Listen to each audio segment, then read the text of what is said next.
संत रामपाल जी महाराज के मंगल प्रवचन। कहा चनावे मेड़िया लंबी बीत उसार, घर तो 3.5 हाथ वही घना तपोड़े 4। परमात्मा कहे कि खुशी मना रहा है, लंबी लंबी 4 द्वारी बनाकर ऊपर नीम बरवा के कि घर तो 3.5 हाथ घना तपोड़े 4। और कह कबीर अधिकाग है उनको नहीं विचार। अपना हाथ इतना होता ही है, इसको हाथ बोलते हैं अपनी देसी लैंग्वेज में। प्रत्येक व्यक्ति का अपना शरीर 3.5 हाथ का होता है। हूंठ हाथ कहते हैं, हूंठ हाथ 3.5 हाथ। तो परमात्मा कहते हैं आपने तो 6 कमरे की कोठी बना रखी है, एक कमरे में एक पलंग पे एक कोण में वही सो सकता, कोई से में सो दे। तो कहने का भाव यह है परमात्मा का कि आप जी दूसरों को देखा देखी अपने कर्म ना बिगाड़ियो। जो तेरे भाग में भगवान ने दे रखा ठीक है, 1-2 कमरे 4 जिसे तेरे बना ले, और ना भी होता तो धक्का ना करिए, उसी में टाइम पास कर ले। सिर्फ ये सोचकर ये रेस्टोरेंट है, हमने कुछ दिन टाइम पास करना है। फिर हमारा दृष्टिकोण अपने परमात्मा पर आना चाहिए, कबीर भगवान पे। ये समर्थ थे, एक वर्ड में एक शब्द में सारे ब्रह्मांड रख सकते हैं।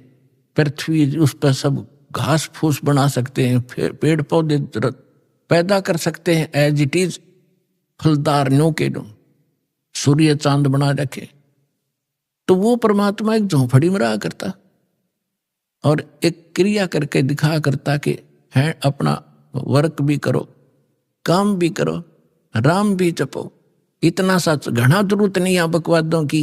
यदि तुमने यहां भी सुखी रहना है और उस सुख में स्थान को प्राप्त करना है, तो फिर जब उस मालिक की तरफ देखकर आगे चलो, संसार की तरफ देखकर चलोगे, आप इस मार्ग पर बढ़ नहीं पाओगे। ठीक फिर परमात्मा कहते ज्यों राखे त्यों ही रहूं। कैसे ही रखे मालिक, चाहे आपने सुख कार दे, कोठी दे, नो प्रॉब्लम, पर भगवान ना भूलना। कहने का भाव मालिक का ये है, यानी कम से कम बता रहा है कि 3.5 हाथ और 3.25 का भी मकान हो तो भी संतोष करना, पर भगवान ना भूलना। अगर राम भूल गए और दूसरे की नकल के लिए किसी ने कोठी बनाई मैं भी बनाऊं तो बात बिगड़ेगी। भगवान कोई बालक नहीं, सब पता उसको कि इस बच्चे को जब तक खिलौना नहीं मिलेगा यो आगे नहीं चलेगा, तो वो भी खिलौने यहाँ वो देगा आपको। ऐसी बात नहीं, बालक नहीं है।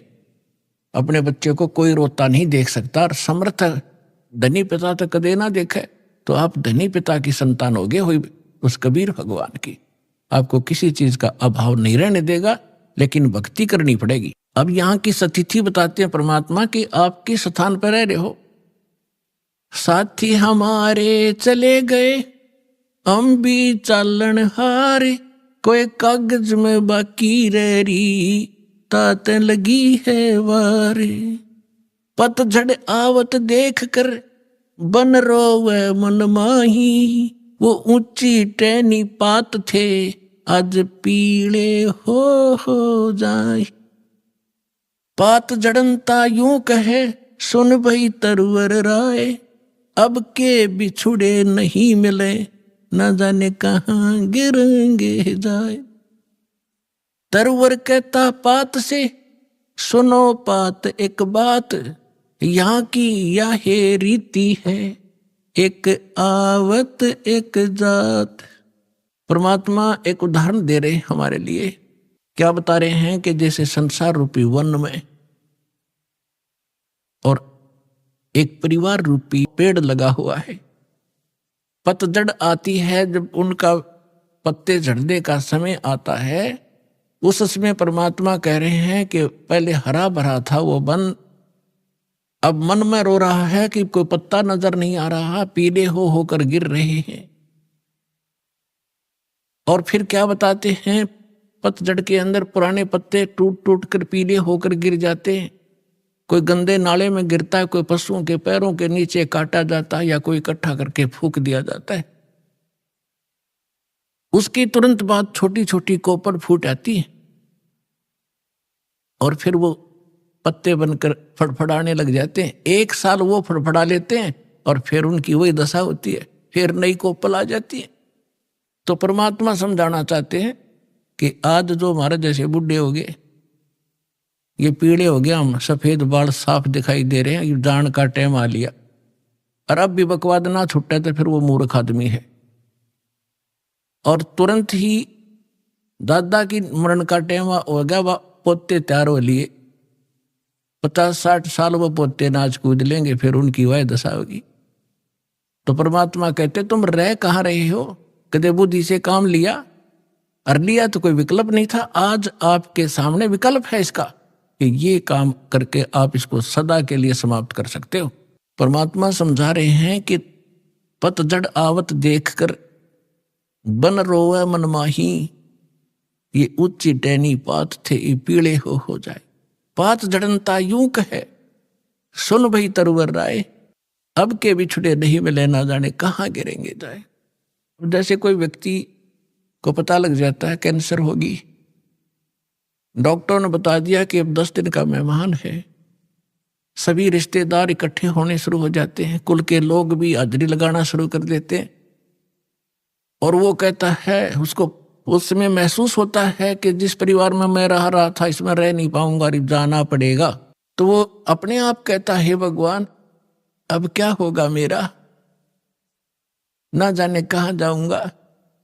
तो कुल के लोग सांत्वना देते हैं, भाई चिंता ना करें, यहाँ तो सबके साथ ऐसे ही बनती है, कोई पहले मर गया कोई पीछे मर गया, ये तो सबने ही जाना है। तो यहाँ की ये एक रीति है, और ऐसी सांत्वना हम देकर उसको संतोष देते हैं, और अपनी चिंता फिर नहीं रहती। हम सोचें इसको कुछ सांत्वना दें कि वो ठीक ठाक मर जा।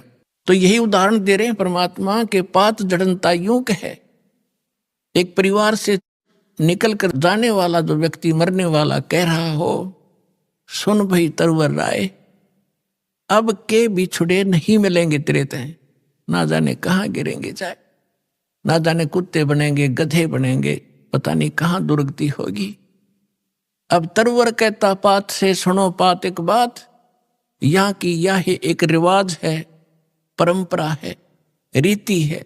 एक आवे पोता आ गया, दादा की टिकट कट गई, एक आवे एक दात, यहाँ यह चिंता तो करा मत, ये तो होगा।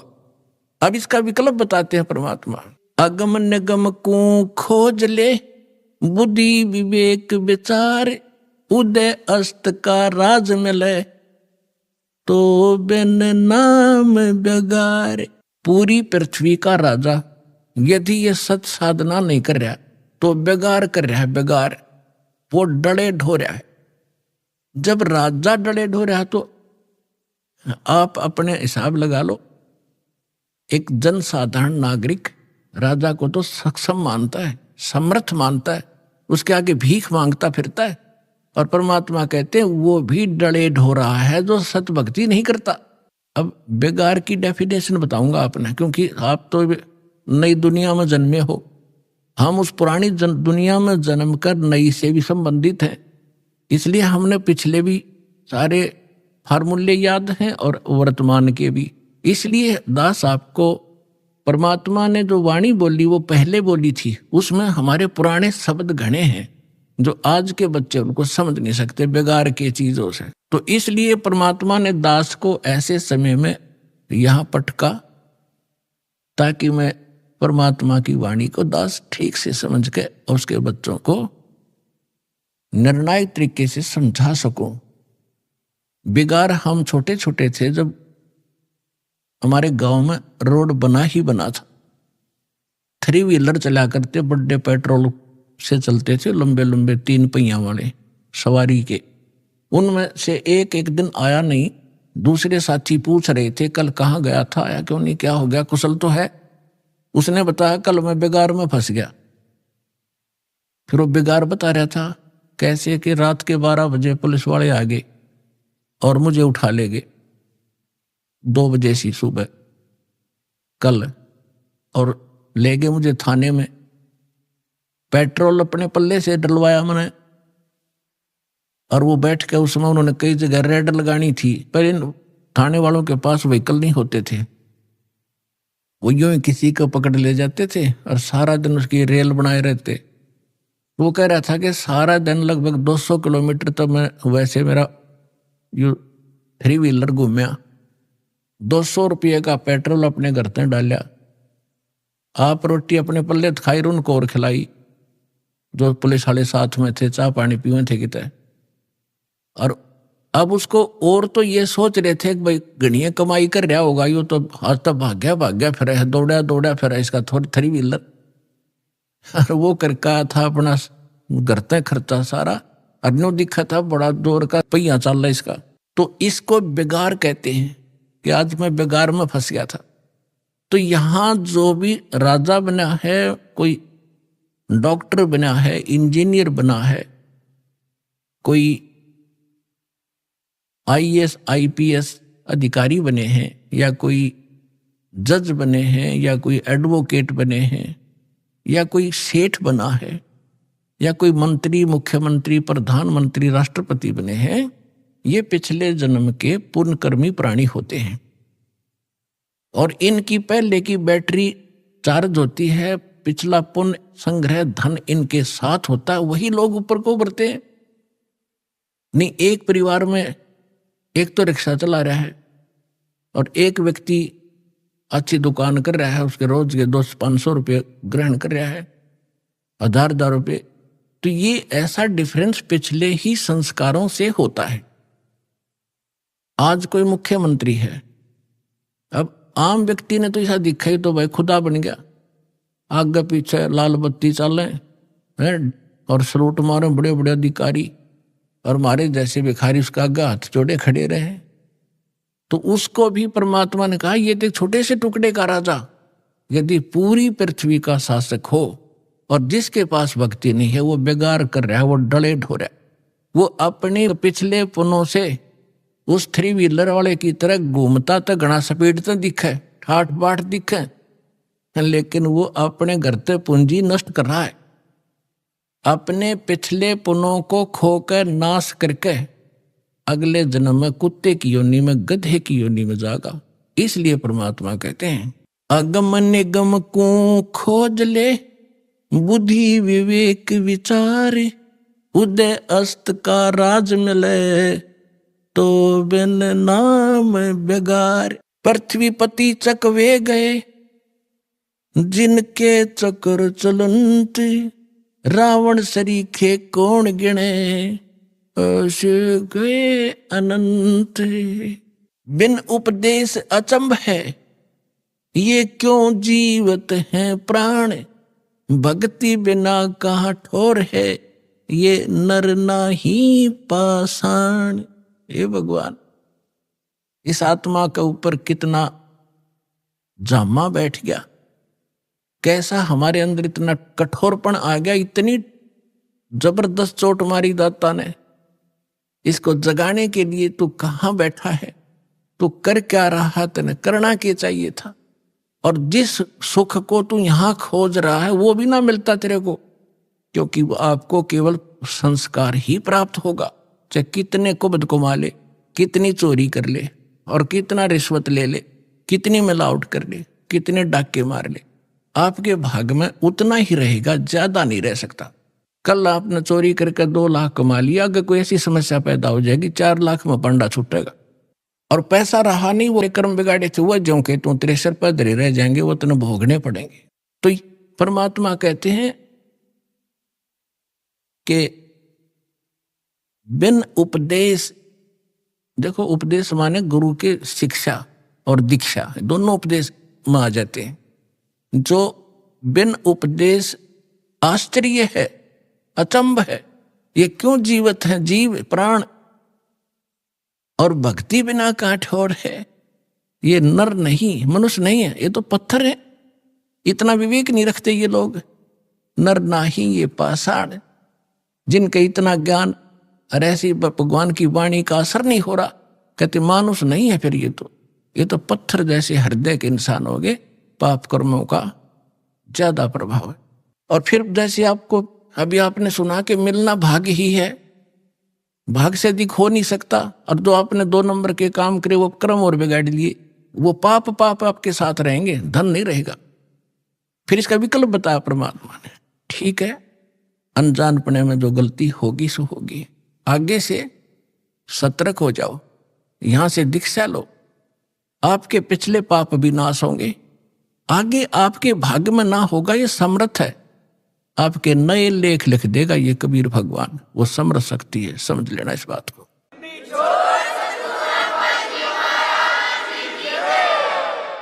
बिन उपदेश अचंभ है, क्यों जीवत है प्राण, भक्ति बिना काठोर है, ये नर नाही पाषाण। आगे गए ना बावड़े, रहते भी सब जा, बिन साहेब की बंदगी, कहीं ठोर ठिकाना ना। होय होय पुण्यात्माओं, कलेजा फटफटा होगा आपका एक दिन, जब आपका पाप कर्मों का बुखार उतर जाएगा, आत्मा निर्मल हो जाएगी, आंखों से आंसू नहीं सूख, क्या करेंगे जब ये वाणी सुना करोगे। अब क्या बताते हैं परमात्मा कि जो हमारे दादे परदादे पहले चले गए, उन्होंने तो आके बताया नहीं उनकी के दुर्दशा हुई, और शेष भी जा रहे हैं। अब भगवान आके बताते हैं स्वयं, और फिर उस जिन संतों से वो मिलते हैं वो संत बताते हैं। तो क्या बताते हैं कि पहले चले गए वो तो वापस नहीं आपको बताने आए, और रहते भी सब जा रहे हैं, और बिन साहेब की बंदगी, बिना भगवान की भक्ति की ठोर ठिकाना। अब यहां समस्या और आती है, भगवान कौन है, साहेब कौन है। अब ये दास ने आपको बहुत बार बता रखा है, इसको बार बार रिवाइज ना करूं, क्योंकि देखो एक तहसीलदार भी साहब है, मालिक है, स्वामी है, एक कमिश्नर डिप्टी कमिश्नर भी डीसी भी स्वामी है, डीएम बोल रहे कई जगह उसको, और मंत्री भी, पर मुख्यमंत्री भी साहब हैं, प्रधानमंत्री भी साहब है, राष्ट्रपति भी साहब। तो यहां कौन से साहब की तरफ संकेत किया गरीबदास जी ने, उनका कौन साहब था। अनंत कोट ब्रह्मांड का एक रुति नहीं भार, सतगुरु पुरुष कबीर हैं ये कुल के सिरजनहार। हम सुल्तानी नानक तारे दादू को उपदेश दिया, जात जुलाहा वेद न पाया वो काशी में कबीर हुआ। यानी ये भगवान भी बता दिया है वो साहेब कौन सा जिसकी भक्ति करनी चाहिए, ये वो परमात्मा है जो काशी में धानक जुलाहे रूप में कबीर नाम से आए थे। ये अनंत कोट ब्रह्मांड का स्वामी, ये है मेरा साहेब। तो यहां कहते हैं अग गए ना बावड़े, रहते भी सब जा, और बिन साहेब की बंदगी कहीं ठोर ठिकाना ना। जैसे आज यहां प्रधानमंत्री बन गया, भक्ति की नहीं तो राजा का नेक्स्ट जीवन गधे से शुरू होता है, ये विधान बता रखा है भगवान। अब गधे का जीवन जब पूरा होगा वहां मृत्यु, फिर कहेंगे चलो कहा कोई पुण्य बना है तो स्वर्ग में जाओगे। स्वर्ग का समय निर्धारित है आपके पुण्यों के आधार से, आपकी पूंजी जब समाप्त हो जाएगी फिर चलो नरक में, पाप वहां भोगने पड़ेंगे। जब तक हम कबीर साहब की शरण में नहीं आते, इस दास से उपदेश लेकर सतभक्ति आप नहीं करोगे, तो आपको केवल वर्क डन मिलेगा, जैसा कर्म किया वैसा ही भगवान आपका थारा भगवान उतना ही फल देता रहता है। जिसको तुम भगवान मानते थे वो केवल इतना ही काम कर सकते हैं, जैसा कर्म वैसा ही फल।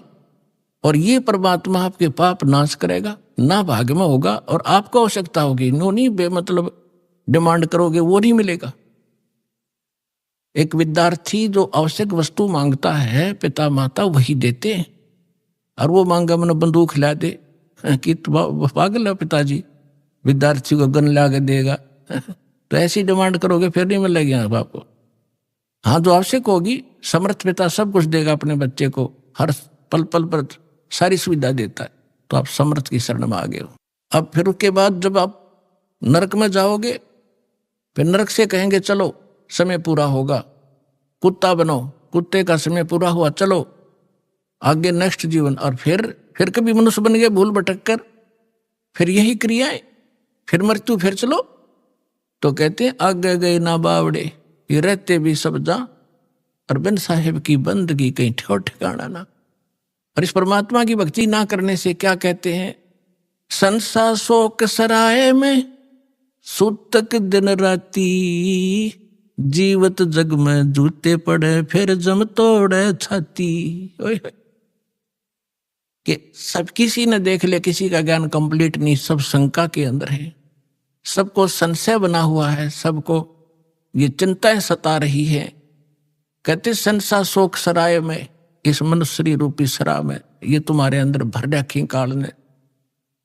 और सूतक दिन राती, सूतक एक टेंशन खत्म हो दूसरी तैयार, वाह कितना तो सेट हो इतने तीसरी तैयार। कहते सूतक सी हो रहे तुम्हारे इस दिमाग में, जैसे बच्चे पैदा होया करें मच्छर से पैदा हो, कहते सूतक तुम्हारे साथ ला रखे और जीवित जग में जूती पड़े। अब हम क्या सोच रहे हैं बुढ़ापे में सुख होगा, इन बुढ़िया ने पूछ लो किसा सुख से इनके जीने। जो भक्ति नहीं करते, भक्ति करेंगे उनके तो हाथ पर रखेंगे बच्चे, क्योंकि एक तो भक्ति की शक्ति और फिर बच्चों के अंदर विनम्रता। यहाँ आप देख रहे हो कोई कितना का, कोई किसी की बहन, कोई किसी कितना तो भाई आया हुआ है, और सबको इतनी आदर देते हैं, बूढ़े बुजुर्ग भाई बहनों को, अपनों को भी ना दिया जाए यहाँ पर। और यहाँ आकर जो ऐसा नम्र होंगे तो घर में क्या वो ऐसा भाव नहीं बरतेंगे, तो सुख भी इसी तरीके से उस वृद्ध अवस्था में भी होगा। और फिर भगवान की भक्ति साथ होगी, 100 रोग कटेंगे। बुढ़ापे में तो सारे तो दुख हो जाया करें, शरीर भी कंडम, रोग भी घर करें, आंखें दिखे नहीं, बालक भी गुर्राव है। तो इस प्रकार परमात्मा कहते हैं बूढ़ा होवे पड़े खाट में, बूढ़ा होवे पड़े खाट में, सुने बचन खारे, कुत्ते तावण का भी सुख को ना, ये छाती फूकण हारे। जो बिना ज्ञान की बहु न्यो उलाने दिया करे बूढ़ा बुढ़िया ने। पुराने समय में बूढ़ा बुढ़िया की खाट गेट पर डाली जाया करती, और बहू कह कर जाया करती तो देखिए कुत्ता ना बढ़ जाए घर में। अब बुढ़ापे में जब दिक्कत फिर रोड़ा के वो कुत्ता बिल्ली सब बदमाश हो कि तन गीते गए बढ़ जार, वो कूद मस्ता रहेगा अंदर जाकर ने, तो दूध दाद या लस्सी लस्सी खिंडा दी गिरा दी उसने, तो बहू आवेगी अंदर जाते देखेगी उसकी सौ पर सुई जावेगी, तब उसको लाना देती है। परमात्मा कहते हैं वृद्ध हुए फिर पड़े खाट में, सुने वचन खारे, और कुत्ते ताउन का भी तुम्हारा सुख को ना, तुम छाती फूकण हारे। वह बहू फिर ये चमोले सुनाओगी, तुम शब्द श्लोक सुनाओगी, और कुत्ते भी ना हटा सकती, तुमने छाती फूक दी मारी। तो परमात्मा कहते हैं फिर आपके बच्चे भी, पुत्र वधू भी भगवान से डरने वाले होंगे, कटु वचन नहीं बोल सकते। क्योंकि ऐसा है व्यक्ति को, यदि कोई तगड़ा व्यक्ति कटु वचन बोलता है वो बोलेगा नहीं, क्योंकि विरोध करने का उसमें सामर्थ्य नहीं, वो रोया करे, उसमें वो गरीब होकर रोता है, और परमात्मा उसकी घड़ी सुनता है। तो इसलिए कोई ऐसे अपनी पुत्र वधू को या सास अपनी वधू को, क्योंकि नई नई बेटी आती है वो बहुत संकुचित और शर्मा कर रहती है, डर कर रहती है, उससे बहू वो सास भी कोई गलत व्यवहार करती है तो उसकी आत्मा दुख पाती है। तो हमने आपस में ये कर्म बढ़ाने नहीं घटाने हैं। तो इस ज्ञान से ये भी आपके अंदर एक पैमाना बना रहेगा कि नहीं, दुख नहीं देना चाहिए, स्वयं दुख हो लेना चाहिए, दूसरे को दुखी हम नहीं कर सकते। अब क्या बताते हैं कि संसा शोक सराय में सूतक दिन राती, और जीवित जग में जूते पड़े फिर जम तोड़े छाती। अब यहां तो सारे उम्र दुख में काटेगा, बुढ़ापे में बूढ़ा स्वयं दुखी, फिर ऐसे व्यवहार से भी तंग, और अगले जन्म में कहते हैं फिर बिना भक्ति किए हुए प्राणी को यम के दूत घसीट के ले जाते हैं, उसकी टट्टी और पेशाब निकल जाता है, उसको आकर इसी भयंकर शकल दिखाई देती है। अंत समय में उसकी गर्दन दबा दी जाती है, सूक्ष्म रूप से जबान बंद कर दी जाती है, वो बोल भी नहीं सकता। और जो भक्ति करते हैं परमात्मा की, ऐसे जाएंगे जैसे, ऐसा स्वप्न होगा जैसे सत्संग में चलते हैं, वहां भगत दिखाई देंगे, अरे कहाँ जा रहे हो, क्या हो, बरवाला चलते हैं, चलो भाई चलो चलो, ऐसे छोड़ कर भाग लेगा शरीर को, जैसे रजाई छोड़ कर भाग लिया करें गुरु जी को देखने के लिए। और फिर सतलोक में फिर ऊपर जाएंगे त्रिकुटी पे, सारे निकलते दिखाओगे यहाँ से गणेश के कमल में, फिर सावित्री ब्रह्मा वाले लोक में कमल से होते हुए, फिर नाभि ब्रह्मा विष्णु जी और लक्ष्मी जी के लोक से होते हुए सबका अकाउंट क्लियर करवा के फिर वो जैसे कोई जाते हैं ना कहीं पर नए स्थान पर, तो पीछे पीछे सारे उसका अनुसरण ही करते रहते, यहाँ भी यहाँ ये कर ले, पता कर ऐसा यहाँ कर, अच्छा यहाँ से कर दे, यहाँ जूते जमा करा दे, यहाँ जोत का सामान जमा करा दे। तो इस तरह वहां ऐसे कराते हुए त्रिकुटी में पहुंच जाओगे, वहां परमात्मा मिलेगा अपने इस दास के रूप में कबीर साहब। और वहां फिर धर्मराज के दरबार में आपको क्लियर कराया जाएगा सतनाम के प्रथम मंत्र का, वहां अकाउंट क्लियर होगा। और फिर परमात्मा उस घर में द्वार में जा करके पार करके वहां का अकाउंट करवा के फिर सतलोक ले जाएंगे। आप सतलोक बैठे पाओगे और घर वाले यहाँ सोच रहे हैं मर गया, मरा नहीं हो तो सतलोक पहुंच गया। हरना कुछ में मैं करे, यहाँ की इस भौतिकवाद की कितनी इसके अंदर कमजोरी है, जिसके ऊपर आमांडी पाके बैठे थे। कहते हिरण्यकशिपु ने पूरी पृथ्वी पर शासन बना लिया था अपना,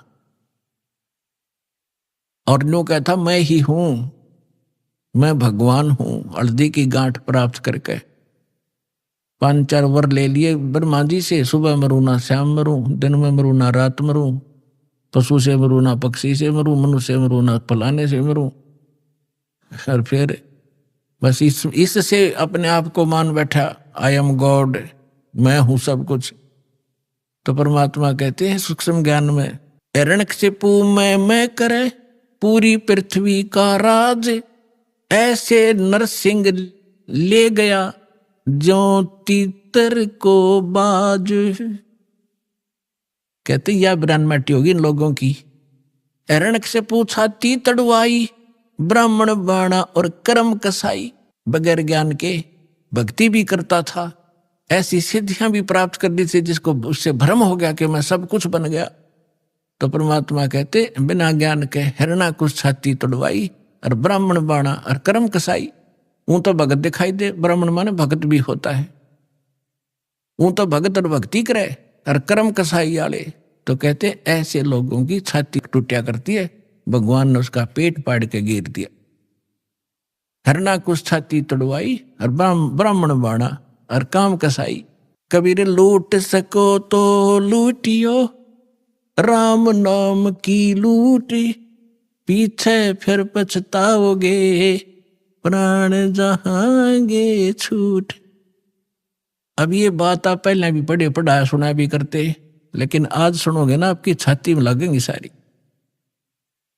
क्योंकि अधिकारी के बिना ये अमल में आ ही नहीं सकती।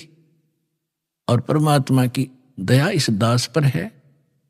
आपको दास बार बार समझाता है, दास एक जीव है, लेकिन समर्थ के संग में उस परमात्मा ने दास को अपना मान लिया, और दास एक चलता फिरता